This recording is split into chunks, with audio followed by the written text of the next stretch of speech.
그는 순수한 마음으로 사랑했고 그 마음이 그를 파멸시켰다. 오늘 소개할 작품은 요한 볼프강 폰 괴테의 젊은 베르테르의 슬픔입니다. 1774년 독일에서 처음 출간된 이 소설은 단 한 권으로 괴테를 유럽 전역에 알린 작품이자 낭만주의 문학의 출발점이 되었습니다. 형식은 편지 형식이지만 내용은 한 청년의 사랑과 좌절, 그리고 죽음에 이르는 감정의 기록입니다. 특히 이 책은 출간 직후 유럽 청년들에게 큰 충격을 안겼고, 한때 베르테르 스타일이 유행하고 심지어 베르테르 증후군이란 말까지 생겨났죠. 어떻게 사랑이 이렇게까지 사람을 파괴할 수 있을까요? 요즘은 썸 타다 지치면 그냥 앱을 지워버리면 그만이라고 하잖아요. 하지만 베르테르는 그 감정을 끝까지 밀어붙입니다. 그가 택한 사랑, 그리고 끝. 지금부터 들어보시죠. 베르테르는 도시를 떠났습니다. 어디로 가는지가 중요하지 않았습니다. 그는 무엇으로부터 멀어지고 싶었던 겁니다. 늘 사람들 속에 있었지만 진심을 말할수록 사람들은 그를 부담스러워했고 다르게 생각할수록 그는 이상한 사람 취급을 받았습니다. 그는 점점 말수가 줄어들었고 자신을 감추는 데에 익숙해졌습니다. 아무 감흥도 없는 대화, 눈치를 보며 웃는 관계, 그는 더는 견딜 수 없었습니다. 그래서 떠났습니다. 분 몇 자루, 책 몇 권, 그리고 편지를 쓸 펜 하나를 챙기고 작고 고요한 마을 발하임으로 향했습니다. 그곳엔 도심의 소음 대신 아이들의 웃음소리와 풀벌레 소리가 들렸고 날마다 인사를 건네는 이웃들이 있었습니다. 그는 언덕에 올라 멀리 초록 들판을 바라보곤 했습니다. 말하지 않아도 되는 평온한 고요가 그의 마음을 조용히 감쌌습니다. 베르테르는 그곳에서 붓을 들고 풍경을 그렸고 햇빛이 잘 드는 창가에 앉아 책을 읽었으며 생각이 떠오를 때마다 비렐름에게 편지를 썼습니다. 여긴 조용해.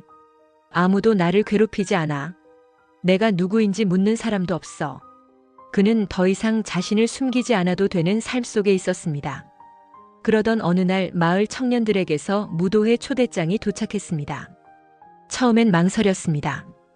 도시의 모임처럼 형식적인 인사와 권위가 있을까 두려웠지만 이웃들의 권유에 못 이겨 참석하게 됐습니다. 그날 저녁 마을 회관에는 따뜻한 웃음과 사람들의 북적이는 온기가 가득했습니다. 그는 구석에 조용히 앉아 있었고 누군가의 웃음소리가 그의 시선을 붙잡았습니다. 파란 드레스를 입은 여인이 아이들 사이에 앉아 책을 읽어주고 있었습니다. 한 아이는 그녀의 무릎에 머리를 기댔고 다른 아이는 치맛자락을 당기며 제잘거렸죠. 그녀는 조용히 또렷하게 문장을 읽어주었고 읽는 내내 아이들의 얼굴은 편안했습니다. 그녀의 미소에는 책임감과 다정함이 함께 담겨 있었습니다. 베르테르는 움직이지 못했습니다. 그 장면은 마치 한 폭의 그림처럼 그의 시선을 멈춰 세웠습니다. 그녀의 이름은 샤를로테. 모두가 그녀를 롯데라고 불렀습니다. 그녀는 어머니를 일찍 여의고 6명의 동생을 돌보며 살아가고 있었습니다. 아이들을 다루는 손길은 익숙했고 사람들의 말에 고개를 끄덕일 때조차 그녀는 허투루 반응하지 않았습니다. 그녀의 말은 많지 않았지만 말보다 눈빛이 먼저 닿았고 그 눈빛엔 조용한 강함이 느껴졌습니다. 그날 밤 베르테르는 비렐름에게 편지를 보냅니다.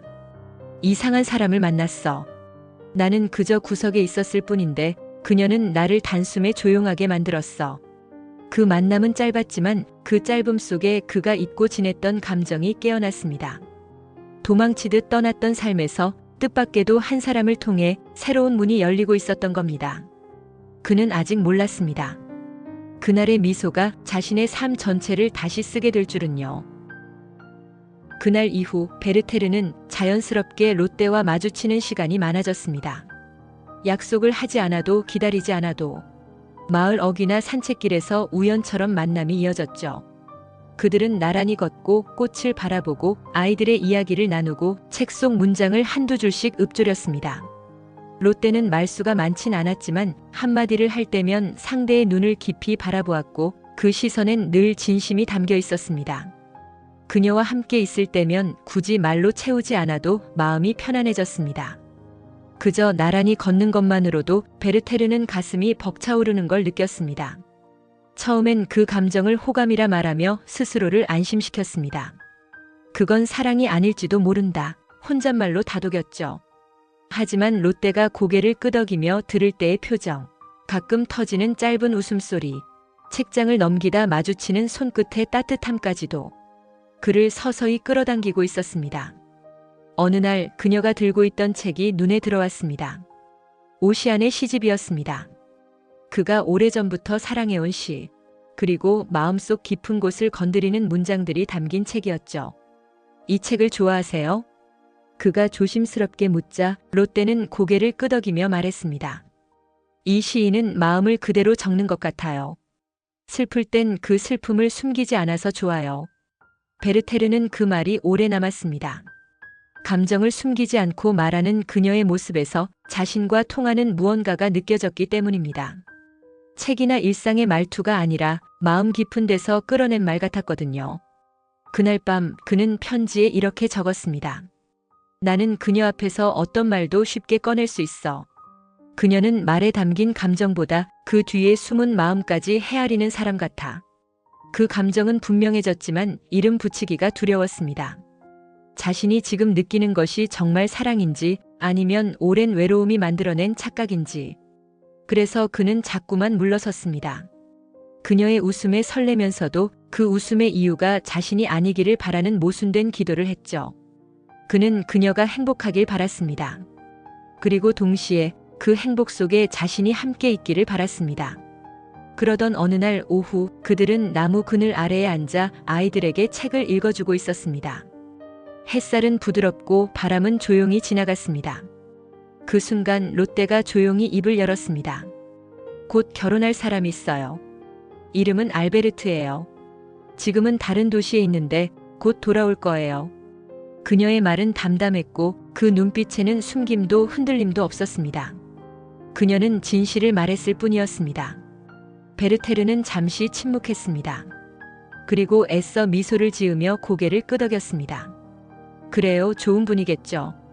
그 순간 그는 무너지는 마음을 붙잡기 위해 자신의 표정을 철저히 다스려야 했습니다. 손끝의 떨림조차 들키지 않도록, 자신의 감정이 밖으로 새지 않도록. 그날 밤 그는 또다시 편지를 씁니다. 그녀는 약혼자가 있다고 했어. 그런데 이상하게도 나는 흔들리지 않아. 그녀를 소유할 수 없어도 그녀를 사랑하는 건 누구도 막을 수 없잖아. 그 말은 진심이었습니다. 하지만 동시에 그는 그 말이 자기 자신을 속이기 위한 주문이라는 것도 알고 있었습니다. 사랑은 순수하다고 믿고 싶었습니다. 그래서 그 안에 스며드는 욕망을 자신의 마음에서 스스로 지우려 했습니다. 하지만 그건 지워지는 게 아니었습니다. 그는 애써 모른 척했지만 그 눌러둔 감정들이 속을 갉아먹기 시작했습니다. 알베르트는 생각보다 빨리 돌아왔습니다. 단정한 옷차림, 예의 바른 태도, 무엇보다도 누구에게나 친절한 사람이었습니다. 베르테르는 그를 처음 만났을 때 막연히 불편하고 거북할 줄 알았습니다. 하지만 이상하게도 억지로 미워할 수 없었습니다. 오히려 그는 롯데가 왜 그를 선택했는지를 단번에 이해할 수 있었습니다. 그 사실이 더 고통스러웠죠. 알베르트는 생각이 분명했고 무슨 말을 하든 차분하게 자기 생각을 얘기하는 사람이었습니다. 그 셋은 가끔 함께 시간을 보냈습니다. 아이들과 놀거나 산책을 하거나 책에 대해 이야기하기도 했죠. 하지만 그 시간은 베르테르에게 점점 견딜 수 없는 고통이 되었습니다. 롯데는 여전히 다정했고 알베르트는 한결같이 성실했지만 그 모든 조화 속에서 자신만이 어긋나 있는 듯한 느낌을 지울 수 없었습니다. 어느 날 세 사람은 죽음에 대해 이야기하게 되었습니다. 베르테르가 먼저 말문을 열었습니다. 자살이라는 건 그 고통을 모르는 사람은 쉽게 말하면 안 된다고 생각해요. 어쩌면 그것은 마지막으로 남겨진 자유일지도 모르니까요. 알베르트는 고개를 저었습니다. 삶이 힘들다고 해서 죽음을 택하는 건 비겁한 도피입니다. 우리에겐 감정보다 더 큰 책임이 있어요. 그 말은 옳았습니다. 그러나 베르테르에겐 그 확신이 칼처럼 더 날카롭게 느껴졌습니다. 시간이 흐르며 세 사람의 만남은 점점 어색해졌습니다. 롯데는 점점 말수가 줄었고 알베르트는 두 사람 사이의 변화를 모른 채 예전처럼 행동했습니다. 베르테르는 더 이상 웃지 않았습니다. 그 이후 그는 혼자 있는 시간이 많아졌고 비렐름에게 보내는 편지도 점점 더 길고 격렬해졌습니다. 그녀는 예전처럼 날 바라보긴 해. 근데 그 눈빛이 이젠 나를 보는 게 아니라 그냥 멍하니 스쳐 지나가는 것 같아. 나는 손을 뻗고 있는데 그녀는 내 손이 있다는 걸 아예 모르고 있는 것 같아. 그녀 앞에선 웃었지만 그 웃음 뒤로는 매일 조금씩 무너지고 있었습니다. 그는 아직도 매일 그녀를 사랑했습니다. 하지만 그 사랑은 이제 더 이상 기쁨이 아닌 고통이었습니다. 자신이 그녀를 사랑할수록 그녀가 자신이 아닌 누군가의 곁에 있다는 사실이 더 깊게 파고들었습니다. 그는 어느 날 밤 마침내 속마음을 편지에 쏟아냈습니다. 샤를로테가 내 것이다면, 알베르트가 아니었더라면. 그 문장은 감정의 절규였습니다. 참아왔던 감정이 그렇게 거칠게 쏟아진 걸 보고 그는 스스로도 당황했습니다. 그는 결국 인정했습니다. 이건 사랑이라기보다 닿지 않을 걸 알면서도 놓지 못한 마음이었습니다. 사랑이 목적이 아니라 그 사랑으로라도 자기 존재를 붙잡고 싶었던 거죠. 하지만 그 마음을 제대로 알았을 땐 이미 늦어버린 뒤였습니다. 베르테르는 스스로 거리를 두기 시작했습니다. 롯데의 집 앞을 지나는 발걸음을 멈췄고 산책길에서도 일부러 다른 길을 택했습니다. 그녀와 마주치는 것이 두려웠습니다. 정확히 말하면 자신이 더 이상 그녀에게 특별하지 않다는 사실을 직시하는 것이 두려웠던 겁니다. 그래서 그는 계속해서 편지를 썼습니다. 누구에게도 말할 수 없는 마음을 비렐름에게만은 꺼낼 수 있었으니까요. 그 편지들이라도 있어야 자신이 아직 무너지지 않았다는 걸 확인할 수 있었던 겁니다. 비렐름, 나는 이제 나 자신을 설득하는 데조차도 지쳤어. 그녀를 잊어야 한다는 말을 100번 되뇌어도 단 한 번의 그녀 웃음이 모든 걸 무너뜨려. 그는 결국 결심합니다. 이곳을 떠나면 지금의 마음도 조금은 가라앉을 수 있을 거라 믿었죠. 하지만 새로운 도시에서 그는 무기력했습니다. 그림도 책도 손에 잡히지 않았고 사람들과의 대화도 공허하게 느껴졌습니다. 그는 스스로를 껍데기뿐인 사람처럼 느꼈습니다. 그의 마음은 여전히 발하임에, 여전히 그녀 곁에 머물러 있었습니다. 얼마 지나지 않아 그는 다시 돌아옵니다. 발하임은 변함없었고 롯데는 여전히 따뜻하게 그를 맞이했습니다. 하지만 그는 느꼈습니다. 그녀가 웃고 있어도 그 웃음은 더 이상 자신을 향한 것이 아니라는 걸. 그들의 만남은 다시 시작되었지만 예전과는 달랐습니다. 그녀는 여전히 친절했지만 그의 감정은 이제 그 친절마저 견딜 수 없을 만큼 불안정해져 있었습니다. 그는 자신을 다독였습니다. 괜찮다고. 그녀의 곁에 있을 수 있다는 것만으로도 충분하다고. 하지만 어느새 그는 그녀가 눈을 돌리는 순간마다 무너졌고 그녀가 말 한마디를 망설이면 온종일 그 의미를 되새기며 스스로를 괴롭혔습니다. 그는 걷고 또 걸었습니다. 의미 없이 길을 맴돌고 창백한 하늘을 바라보며 중얼거렸습니다. 내가 그녀를 사랑하지 않았더라면 이토록 잔인하게 고통받지도 않았을 텐데. 비가 내리기 직전 먹구름이 깔린 하늘 아래 그는 롯데의 집 앞에 멈춰 섰습니다. 창가에는 그녀가 책을 읽고 있었고 그를 발견한 롯데는 창을 열고 웃으며 인사를 건넸습니다. 그 웃음 하나에 베르테르는 모든 결심을 잊고 말았습니다. 그날 밤 그는 또다시 편지를 씁니다. 나는 그저 사랑했을 뿐인데 왜 이토록 괴로운가요? 그는 이 감정을 더는 숨길 수 없었지만 그렇다고 드러낼 수도 없다는 걸 잘 알고 있었습니다. 괜찮은 척, 아무 일 없는 척. 그녀 앞에선 늘 웃는 얼굴만 내보였습니다. 하지만 감정은 이미 그의 이성과 의지를 무너뜨리고 있었습니다. 그는 점점 자신이 누구였는지도 헷갈리기 시작했습니다. 어디에도 속하지 못한 채 점점 안으로만 숨어들었죠. 혼잣말을 하고 편지를 쓰고 아무 말 없이 자신을 닫아 걸었습니다. 그를 이해해주는 사람은 없었고 이젠 그 자신도 자기 마음을 모르겠다는 생각이 들었습니다. 크리스마스를 며칠 앞둔 저녁, 베르테르는 롯데의 집으로 초대받았습니다. 아이들에게 책을 읽어주는 작은 모임이 있었고 그는 말없이 그 자리에 참석했습니다. 방 안은 따뜻했고 촛불은 조용히 흔들리고 있었습니다. 아이들은 롯데의 무릎에 기대 잠들었고 그녀는 낮은 목소리로 마지막 구절을 읽어내려갔습니다. 그 모습을 바라보는 베르테르의 눈빛은 아주 고요했습니다. 하지만 그 고요함은 폭풍이 오기 전에 정적과도 같았죠. 모임이 끝나고 아이들이 모두 잠든 뒤 방에는 롯데와 베르테르 둘만이 남았습니다. 그는 한참 말을 잇지 못하다 조심스럽게 입을 열었습니다. 한 가지만 물을게요. 지금 이 순간에도 나는 당신을 사랑하고 있어요. 그게 잘못인가요? 롯데는 놀란 듯 그를 바라보다 천천히 고개를 저었습니다. 그건 베르테르. 우리 사이엔 선이 있어요. 당신도 알고 있잖아요. 그 순간 그의 마지막 자제심이 무너져 내렸습니다. 그는 일어나 창가로 걸어가 등을 돌린 채 조용히 말했습니다. 나는 더는 존재할 수 없으므로 없어져야 한다. 그녀는 놀라 자리에서 일어섰지만 그의 표정엔 이미 아무런 빛도 남아있지 않았습니다. 그날 밤 베르테르는 유서를 씁니다. 처음엔 비렐름에게, 그리고 마지막엔 롯데에게. 그는 그 어떤 원망도 남기지 않았고 그녀의 이름을 수없이 부르면서도 끝내는 짧은 인사로 편지를 마무리합니다. 삶은 내게 더는 무엇도 약속하지 않으니 나는 죽음을 택한다. 그는 옷장을 열고 파란 코트와 노란 조끼를 꺼냈습니다. 롯데를 처음 만났던 날의 복장이었습니다. 거울 앞에 서서 자신의 얼굴을 한참 바라보았습니다. 피곤하고 말라버린 얼굴, 눈 밑에 그늘. 그러나 여전히 그녀를 바라보는 시선이 남아 있었습니다. 그는 마지막으로 책상에 앉아 이미 쓴 편지를 다시 한번 천천히 읽어내려갔습니다. 그리고 조용히 일어나 알베르트의 집으로 향합니다. 그날 밤 알베르트는 그를 의아한 눈빛으로 맞이했습니다. 총을 빌릴 수 있을까요? 베르테르는 평소와 다름없는 목소리로 말했습니다. 연습을 좀 하고 싶어서요.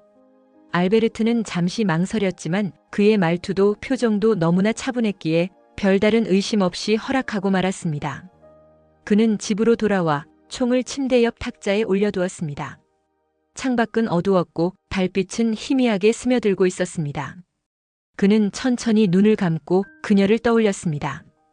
그녀가 웃던 얼굴, 자신의 말에 고개를 끄덕이던 순간, 아이들과 책을 읽던 밤, 그리고 마지막으로 창가에서 자신을 부르던 미소. 그 모든 기억이 한꺼번에 그의 머릿속을 채웠습니다. 그리고 이내 방 안엔 정적이 흘렀습니다. 아무 소리도 나지 않았지만 그 밤의 침묵은 그가 외친 가장 큰 절규였습니다. 다음 날 아침 하인은 문을 두드렸습니다. 베르테르님? 아무런 대답이 없었습니다.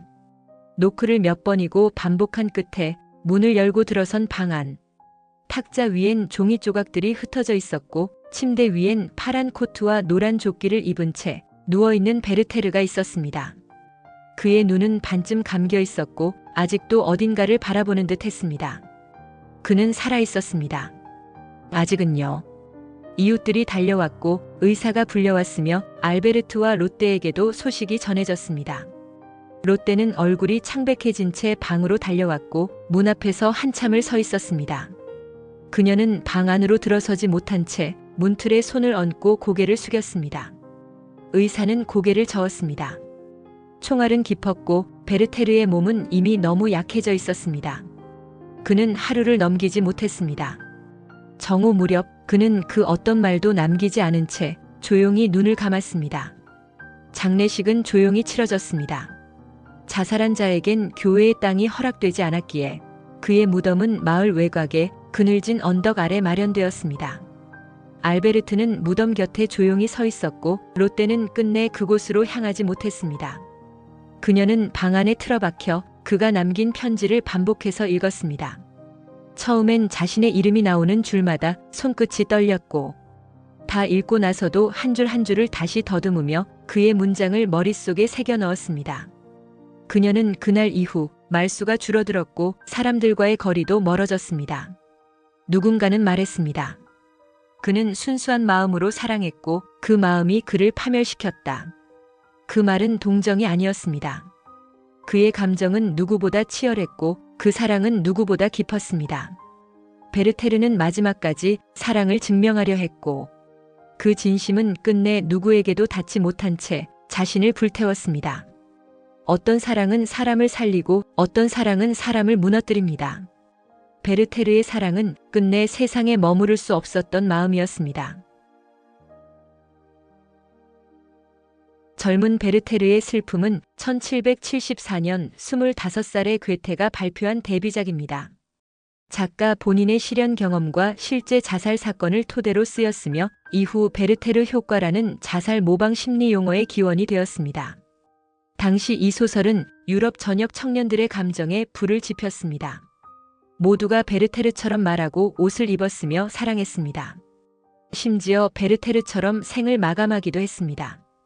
오늘날로 치면 SNS에 감정을 과하게 쏟아내다 현실과 충돌하고 고립되어 버리는 사람들의 이야기와 다르지 않습니다. 그는 순수한 마음으로 사랑했고 그 마음이 그를 파멸시켰다. 이 문장 하나로 이 작품은 감정의 끝에 무엇이 기다리는지를 정확히 보여줍니다. 어디 가서 이렇게 말해보세요. 젊은 베르테르의 슬픔은 감정의 모든 걸 걸었을 때 그 끝이 얼마나 위험할 수 있는지를 보여주는 고전이에요. 이 한마디면 이미 책으로 잘난 척 성공입니다. 재미있으셨다면 구독과 좋아요도 부탁드릴게요. 감사합니다.